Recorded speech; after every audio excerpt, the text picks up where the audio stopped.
Criar uma invenção única que mude o curso da história da humanidade deve ser uma das maiores satisfações que alguém pode sentir.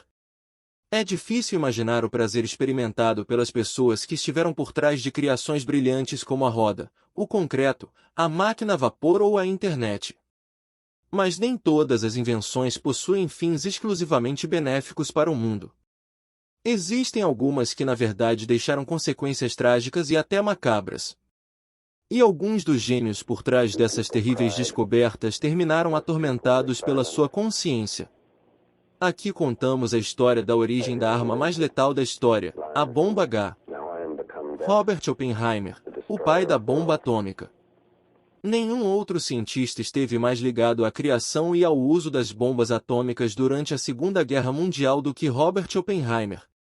O físico teórico norte-americano foi o diretor do projeto Manhattan, que conseguiu desenvolver a primeira bomba atômica da história.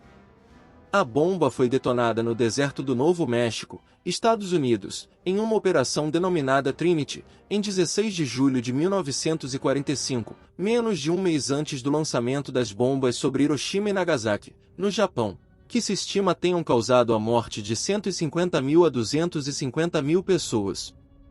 Oppenheimer, uma figura complexa e carismática, havia se dedicado a estudar os processos energéticos das partículas subatômicas, incluindo os elétrons, os pósitrons e os raios cósmicos. Mas o conflito bélico vivido nessa época fez com que sua vida profissional tomasse outro rumo.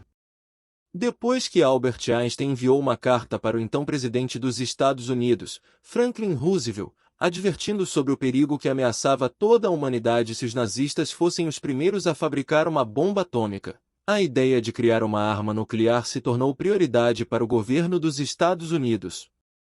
E quem liderou esse processo foi justamente Oppenheimer.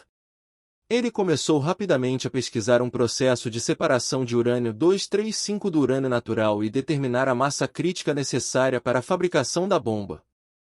Entre outras coisas, Oppenheimer recebeu instruções de estabelecer e administrar um laboratório para realizar essa tarefa. Para isso, ele escolheu o Planalto de Los Alamos, no Novo México, em 1943. Oppenheimer ocupou um cargo de imensa responsabilidade e foi levado ao seu limite, segundo Alex Velerstes, historiador especialista em armas nucleares, explica a BBC News Mundo, o serviço em espanhol da BBC. Ele se envolveu em decisões fundamentais sobre o projeto das bombas atômicas e esteve pessoalmente relacionado com as decisões sobre como essas bombas seriam utilizadas.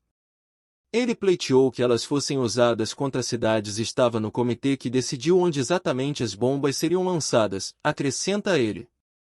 Posteriormente, Oppenheimer expressaria em diversas ocasiões o seu pesar pelo falecimento de milhares de vítimas em Hiroshima e Nagasaki. Ele renunciou ao seu cargo 2 meses depois da explosão das bombas.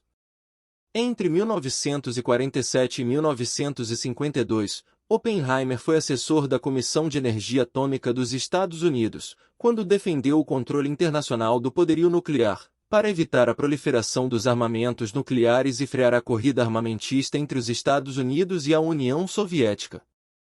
Além disso, ele apresentou forte oposição ao desenvolvimento da bomba de hidrogênio. Mas os seus esforços não tiveram sucesso. Devido às suas polêmicas declarações públicas, que resultaram em vários inimigos, suas credenciais de segurança foram cassadas e ele acabou perdendo sua influência política. No final da década de 1950 e no início dos anos 1960, Oppenheimer estava muito amargurado e lamentava muitas coisas. A razão do seu arrependimento sempre se concentrou nesses fracassos do pós-guerra. Ele lamentou não ter tido sucesso nas suas ambições de controle de armas e ter sido incapaz de frear o aumento dos grandes arsenais de vários megatons, afirma Wellerstein. Depois da explosão das bombas, Oppenheimer declararia que vieram à sua mente as palavras do texto sagrado hindu, Bhagavad Gita, agora eu me tornei a morte, a destruidora de mundos. Vishnu is trying to persuade the prince that he should do his duty, and to impress him takes on his multi-armed form and says, "Now I am become death. destroyer of worlds. Muitos historiadores interpretam essas palavras como um sentimento de culpa com relação à sua criação letal. Mas, para outros, como Ellerstein, elas estão mais relacionadas com o assombro perante algo além deste mundo, como são as armas nucleares. Por tudo isso, Oppenheimer sempre será lembrado, e conhecido, como o pai da bomba atômica.